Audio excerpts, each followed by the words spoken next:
Olá, nós estamos em setembro e é época de falar de Setembro Amarelo. Nós trouxemos aqui uma personalidade, uma pessoa que está por dentro desse assunto, embora todos mais ou menos dominem, mas um detalhamento técnico, mas ao nível do nosso entendimento. Me acompanhando aqui na mesa está o Wilson Cirilo, para nós arguirmos a inteligência e a capacidade dessa pessoa que nós trouxemos. Fica aí e daqui um pouquinho você vai saber do que eu estou falando.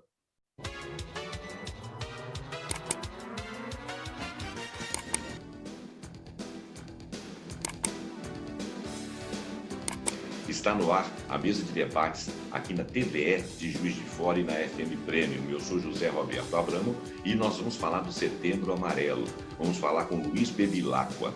O Luiz Bevilacqua, com esse nome importante e interessante, ele é um terapeuta ocupacional especialista em saúde mental e gerontologia, tá? Quer dizer, tem uma parte que ele cuida de mim, essa parte da saúde mental e gerontologia, ele pode cuidar de mim. Né, Luiz? Tudo bem? Tudo ótimo. Perfeito, mas só mais um minuto. Está aqui comigo o Wilson Cirilo, que é uma pessoa que é estudiosa, versada também nesse assunto, gosta bastante, fez até vídeos a respeito, e nós dois no comando do programa vamos saber do conhecimento, como que se faz a prevenção. Eu vou deixar a palavra para ele falar, porque ele vai saber fazer a inserção do que significa o Setembro Amarelo. Tudo bem, Luiz? Tudo jóia? Tudo bacana?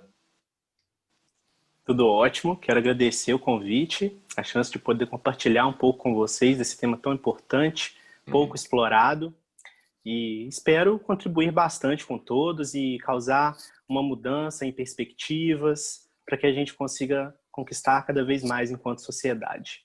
Bacana. Juntos somos mais fortes. Beleza. E essa é a nossa contribuição, a contribuição do programa. Ô Wilson, você está à vontade, está tudo bem? Você está à vontade com o tema, né? Você, inclusive, trabalhou o tema, é isso? O tema é desafiador e o Dr. Luiz ele deve concordar que o nosso domínio sobre a nossa mente ele pode trazer felicidades, realizações, muitas alegrias, mas, por outro lado, também ele pode trazer dores, tristezas e sofrimento. Então, saber lidar com a mente é muito importante, né? Inclusive na questão do Setembro Amarelo. O debate será bastante profícuo, o tema é muito interessante e vamos ressaltar, sobretudo, os sinais de pedido de socorro das pessoas. Isso será o grande marco do programa de hoje. Bacana. Olha só, o Cirilo falou uma palavra interessante e daí vem a prevenção. Socorro. As pessoas se manifestam sem que elas digam, assim como existe a linguagem corporal, né, em que você diz um sim onde os olhos dizem não, a boca, o pescoço, os braços, né, onde uma pessoa te cumprimenta, mas ao mesmo tempo ela te paralisa porque ela não quer proximidade, ela está fazendo aquilo por educação. Quer dizer, são leituras que nós somos capazes de fazer. Mas nós não somos capazes de fazer, às vezes, todas as leituras. Às vezes as pessoas estão manifestando uma insatisfação profunda que elas mantêm em segredo, às vezes um segredo para si próprio, e de repente elas tomam uma decisão, e essa decisão pode ser catastrófica na vida delas e na vida das pessoas que convivem com elas.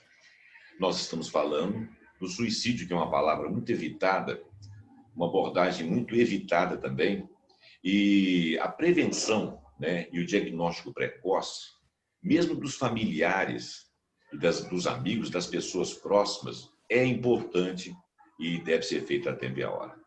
Então, eu queria que o nosso amigo terapeuta ocupacional, especialista em saúde mental e gerontólogo, falasse conosco, em princípio, essa definição. Define para nós aí o que seria o suicídio, né?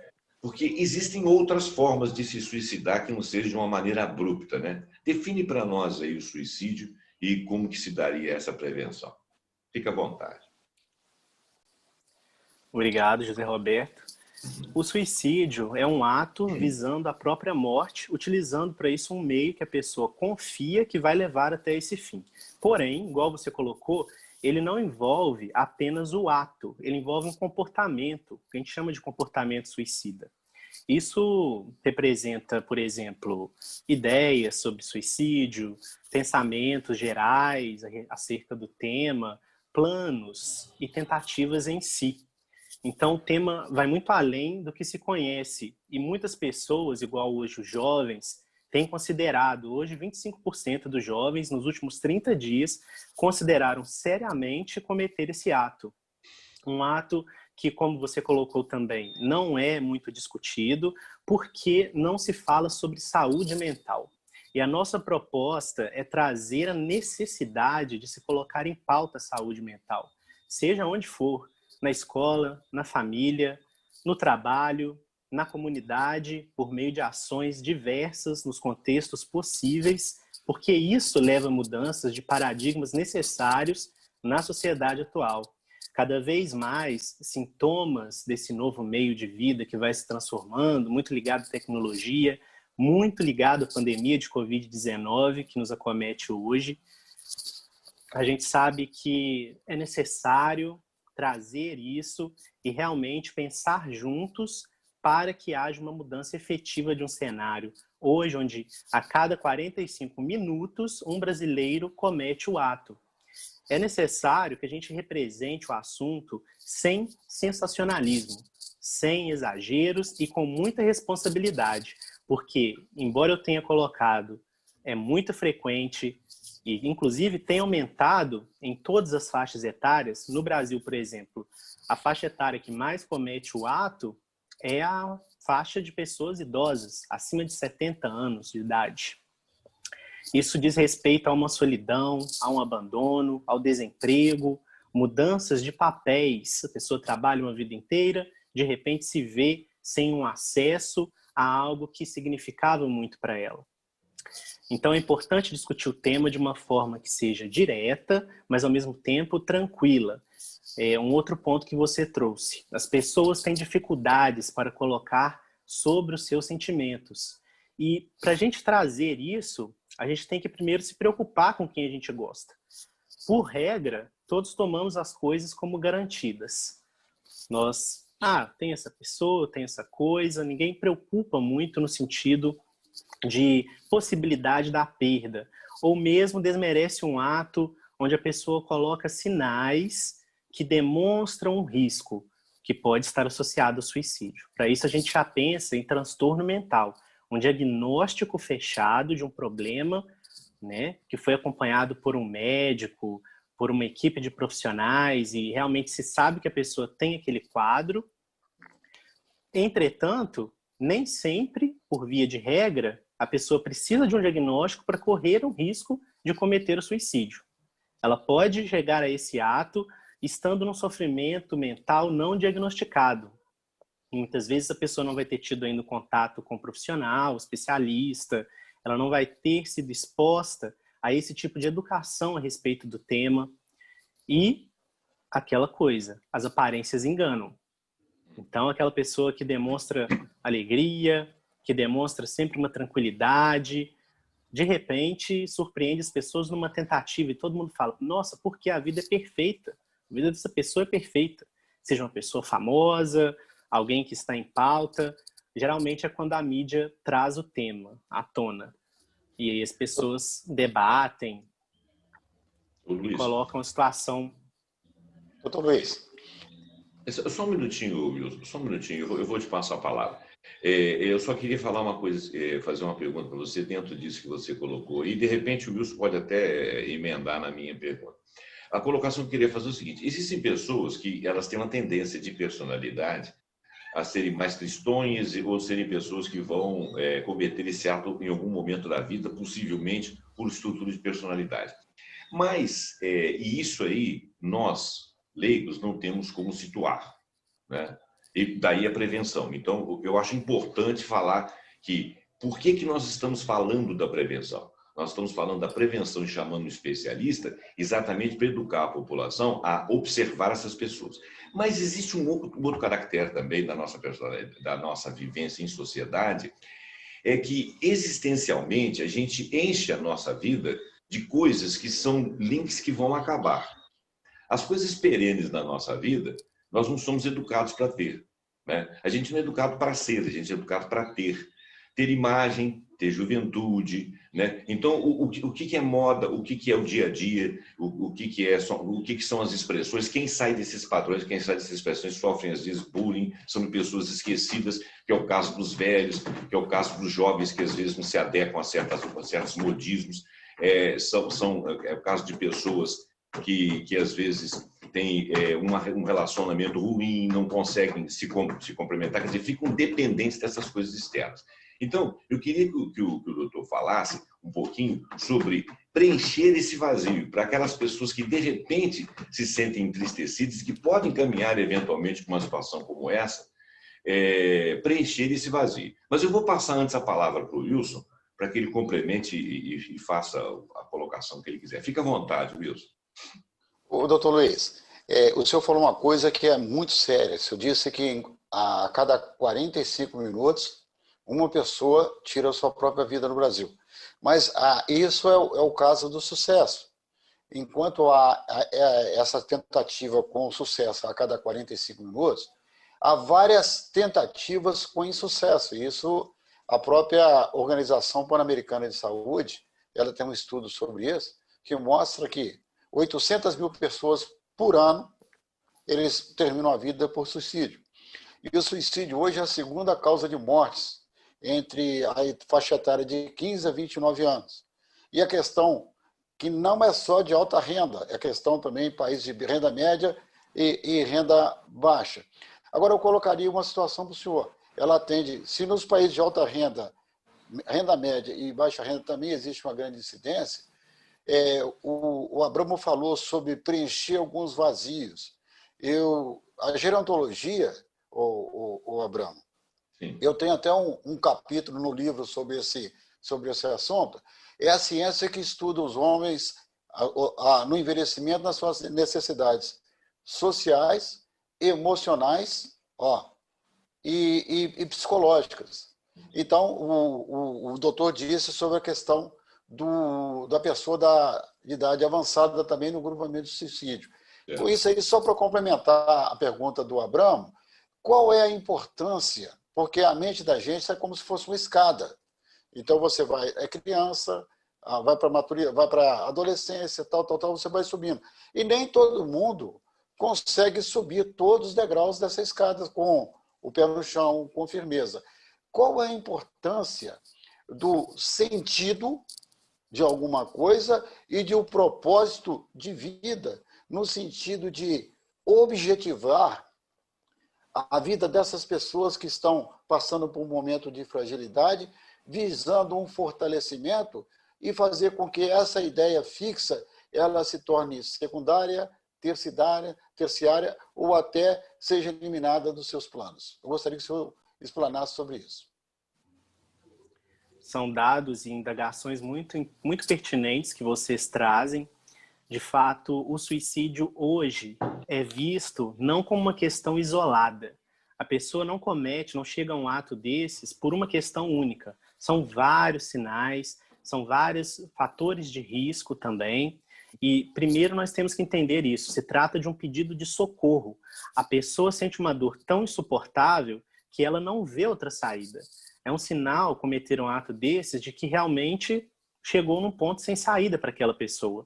Então, como que a gente começa a mudar esse panorama? Primeiro, entendendo que em escala mundial, igual você colocou, é um problema muito relevante, é um problema de saúde pública, mundialmente reconhecido hoje, e enquanto no Brasil são um brasileiro por 45 minutos, no mundo é uma pessoa por 45 segundos. É muito relevante.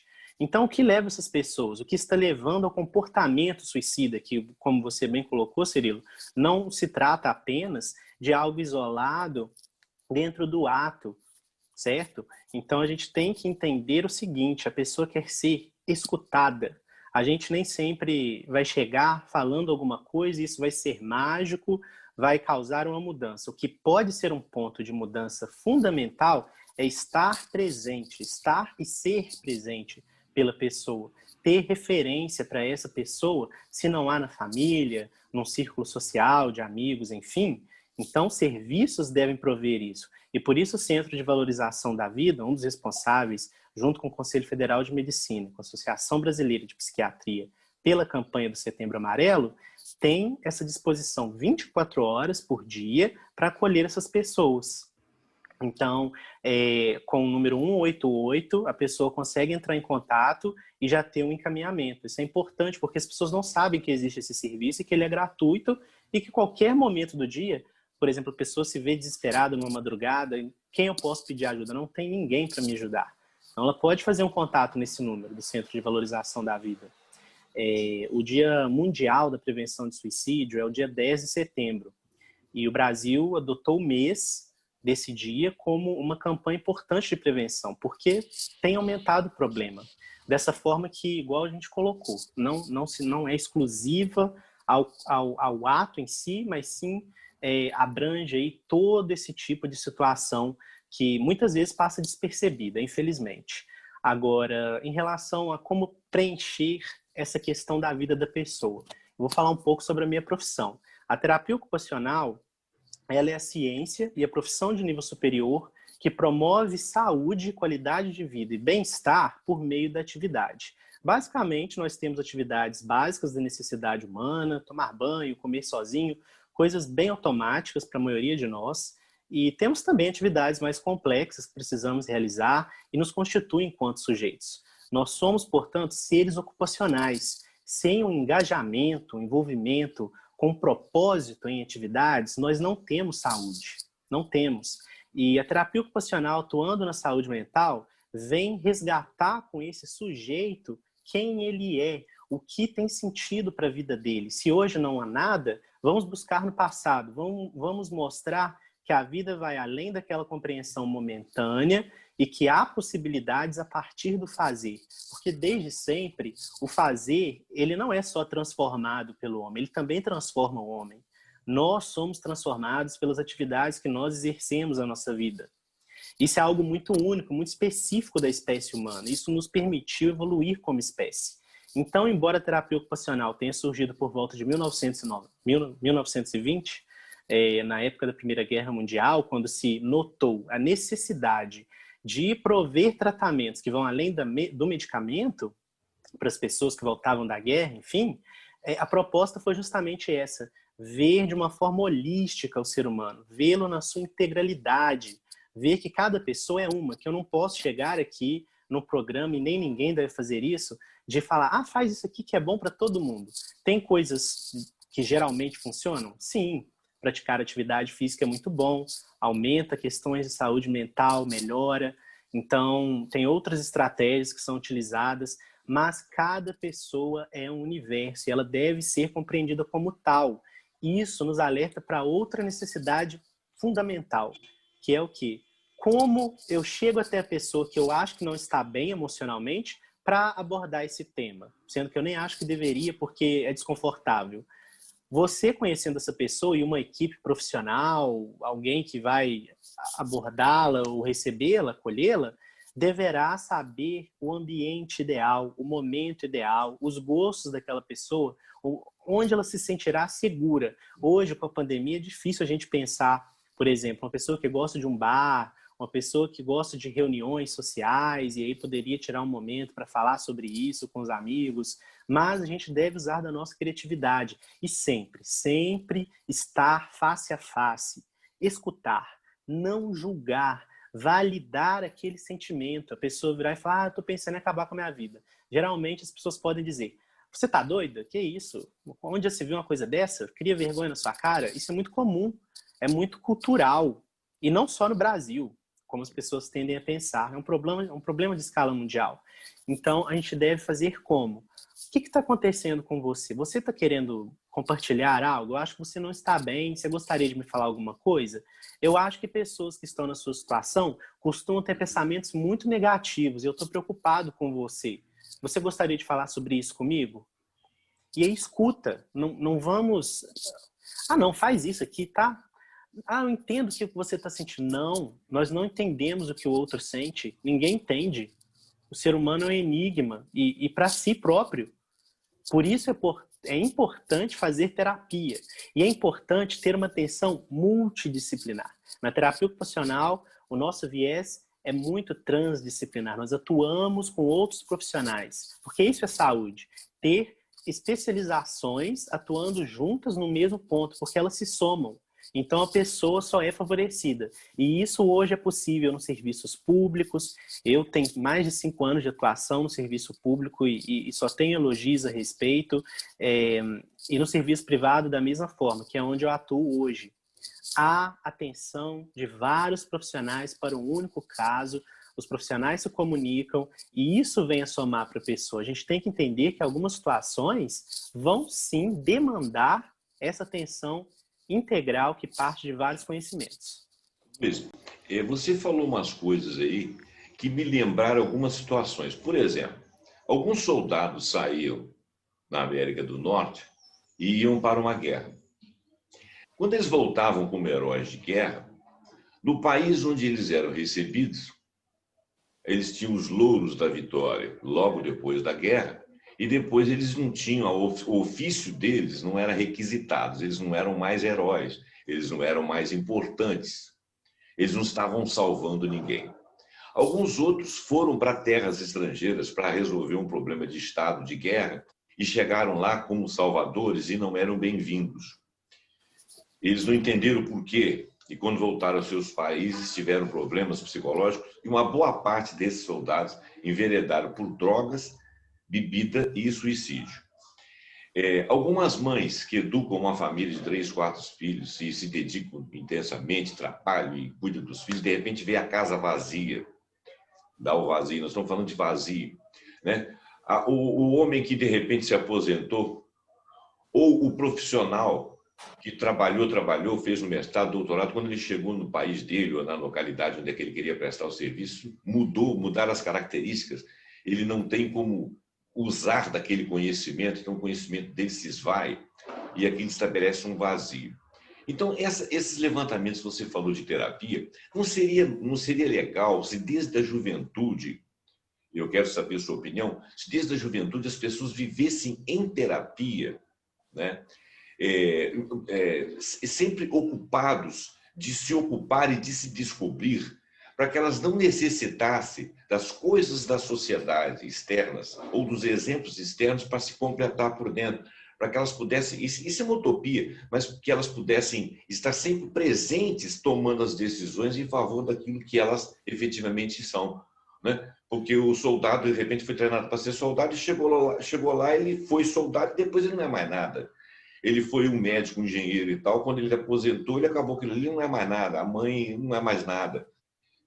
Fala um pouquinho sobre isso aí, porque é como você falou, de repente você chegar naquela pessoa que você percebe que ela pode cair no vazio, né? E tentar tirar dela seria a sua contribuição aí para as pessoas, para os leigos, ficarem observando seus parentes, seus amigos, seus filhos, seus pais, seus amigos, seus companheiros. Fala um pouquinho mais sobre isso aí. Certo. A gente tem que partir do ponto de que o suicídio é evitável 90% das vezes. Isso já diz muito. Sim. Isso já diz muito, já traz a importância de abordar esse tema de modo responsável, sem sensacionalismo, igual eu citei, e pode encaminhar para práticas que são terapêuticas, mas não necessariamente da forma como conhecemos. Então, há muitas possibilidades de terapia. Há terapia em grupo, a terapia na comunidade. Essas ações dependem dos profissionais também. Ações educativas, ações políticas, coisas que a população também deve cobrar dos seus representantes. Porque isso causa transformação, isso causa mudança que hoje necessitamos. Porque necessitamos. É uma questão óbvia, uma questão nítida. Agora, com a pandemia, nós vemos, tem aumentado o problema. Ou seja, é a hora de agir mais do que nunca. Esse tipo de conversa, de diálogo é importante. E sim, como o problema tem acometido os jovens de forma muito significativa, embora a população idosa ainda seja mais afetada hoje no nosso país, nós devemos começar desde cedo. Crianças, por exemplo, começam a entender o que é suicídio a partir dos 8 anos de idade. Ainda assim, há relatos na literatura de casos de suicídio infantil previamente a isso, porque a criança tem um grave sofrimento emocional, ela não entende o ato, mas ela não entende, ela chega a cometer aquilo que venha comprometer a própria vida, sem saber a consequência disso, mas comete. Então, é recomendado, sim, que se houver um sofrimento mental, já há um alerta para que haja atitudes de mudança, e a terapia é um desses caminhos. Mas eu sempre alerto, a comunidade deve se unir, as pessoas, representações, enfim, promoverem ações em prol da saúde mental, para que os riscos, que principalmente estão ligados a transtornos mentais diagnosticados, abuso de álcool e outras drogas, abandono, desesperança, ameaças, postagens em redes sociais, perda de prazer na vida. Porque, como eu citei, nós somos seres ocupacionais. Se eu não tenho prazer em fazer aquilo que eu gostava e amava antes, algo está muito errado. Se houve uma alteração repentina de sono, alimentação, esses padrões que nos definem também, como qualquer papel ocupacional do ser humano, isso é um grande alerta. Então, prestar atenção nisso, promover ações de prevenção e que colocam em pauta a saúde mental, o bullying, falando da população mais jovem, porque há vários relatos de comportamento e de atos relacionados a isso, devido ao bullying. Pessoas que sofrem e não têm com quem conversar. As escolas têm uma responsabilidade social. E isso ainda não é uma pauta muito presente nas instituições, infelizmente. E deve ser. Eu espero sensibilizar a todos em relação a isso, levar que há, sim, soluções. A gente, vendo esse número tão significativo e tremendo da possibilidade de evitar o suicídio, já diz bastante. Eu também espero ver sempre representações responsáveis, levando o tema nesse sentido. Vamos prevenir. E não de, a pessoa cometeu o ato e foi dessa forma. Não, isso não deve ser divulgado. Porque há muitas pessoas fragilizadas. Com uma busca simples na internet, você pode achar um grupo onde há uma notícia e as pessoas vão comentar, queria ter essa coragem. Quantas pessoas estão fragilizadas hoje? Quantas pessoas idosas estão sozinhas? Né? Sim, com certeza. Então, é importante ter esse viés e é possível fazer muita coisa. Ô Luiz, isso aí, você está falando aí, no caso da pandemia, né? É uma desesperança mundial, né? Isso em países diferentes, lugares diferentes, vão dar problemas diferentes. Nós estamos caminhando para o final do programa. Eu vou pedir para o Wilson fazer a última inserção dele, passar a palavra a você, para você fazer a última também, para eu poder finalizar. Wilson, fica à vontade se você quiser complementar algum dado, quiser fazer alguma colocação. O doutor Luiz, o senhor disse é muito interessante, mas naquela resposta que o senhor deu, o senhor não complementou um questionamento que eu fiz. Eu queria saber o seguinte, olha só. A gestão mental ela é muito complicada, porque você é impactado a todo tempo por emoções negativas e emoções positivas. Em duas situações. Olha, há uns anos atrás nós tivemos uma notícia aí que um ator bilionário, que possibilidade, assim, pelo nosso modo de ver, ele teria tudo o que ele queria na vida, mas ele ceifou sua própria vida. Então, na minha opinião, a gente percebe duas coisas. Significado é importante e propósito de vida é importante. Uma pessoa, se você citou uma situação aí que eu vou reforçar, porque eu escrevi um capítulo de um livro sobre, não gerontologia, mas a importância de saber virar a chave quando você aposenta, você ressignificar, olha o significado, e reobjetivar a sua vida. Eu queria que o senhor colocasse para mim, por exemplo, se eu identifico essa pessoa, né? A pessoa está fragilizada, no vídeo que eu produzi, eu coloquei assim, é um momento de nos tornarmos um sol na vida das pessoas que estão vivendo um momento de escuridão. Eu acho que está bem ligado com o que o senhor falou, esse pensamento. E como essa auto-baixa estima, essa questão toda negativa, impregnada na cabeça, essa coisa que nos persegue, assim, ó, não, você tem que fazer isso, você tem que ceifar a sua vida, ela pode ser minimizada e combatida com um ressignificado e uma reobjetivação da vida das pessoas. Porque, de repente, o senhor está falando, a pandemia é interessante e ela nos ceifou de muitas coisas, mas ela nos levou também a uma reflexão para analisarmos assim, vem cá, O meu trabalho é importante. E se eu perder meu emprego agora, eu vou ter que me ressignificar, eu vou ter que me reencontrar. Se eu estou trabalhando no home office, eu não tinha contato com o meu filho pequeno toda hora vinha aqui conversar comigo, mas eu estou trabalhando, então eu tenho que me reinventar. Eu gostaria que o senhor fechasse isso tudo e lançasse uma luz, que o senhor fosse através desse fechamento que o senhor fará agora, que o senhor lançasse um sol na vida das pessoas que estão vivendo um momento de escuridão. Eu acho que é isso que é o significado do Setembro Amarelo, que inclusive é amarelo, porque em 1994, um rapaz de 17 anos chamado Marx M., do Colorado, ele suicidou dentro do carro dele, e o carro dele era amarelo. Então, é muito interessante se eu falar, há uma luz no final do túnel, gente. Vamos prestar bastante atenção nisso. Por favor. De fato, ser vulnerável não é uma fraqueza, é ser humano. Então, muitas pessoas têm uma dificuldade em se expressarem, em apresentarem resiliência, recursos internos para lidar com dificuldades. Então, não há vergonha em pedir ajuda, não há vergonha em conversar sobre isso e muito menos em procurar ajuda profissional, em fazer terapia com um psicólogo, com um terapeuta ocupacional, com um psiquiatra. Não há problema nisso, não há vexame. Muito pelo contrário, é um sinal de força e de necessidade de autoconhecimento. Porque, infelizmente, não são todas as pessoas que conseguirão rebuscar isso dentro de si e transformar o meio. Muitas vezes isso é complexo, é difícil, é muito desafiador para uma pessoa só. Então, quando não há um apoio para tanto, é importante buscar ajuda. Igual eu deixei a questão do número do Centro de Valorização da Vida, 188, me coloco à disposição também em relação a esses pontos de atenção para empresas, pessoas, populações. Isso tudo faz muita diferença. Em termos de consultoria, a gente pode conquistar bastante coisa para que mude. Como a gente pode ser um sol na vida da pessoa que vive na escuridão? Ser a força para a pessoa que está momentaneamente enfraquecida. Escutando. Escutar essas pessoas vai ajudar e apropriá-las nesse sentido. É um problema evitável, não é a saída. Muitas pessoas que passam por essa situação superam e hoje dão palestras, abordam o tema e mudam vidas, salvam vidas. Seria mais nesse sentido. Bacana.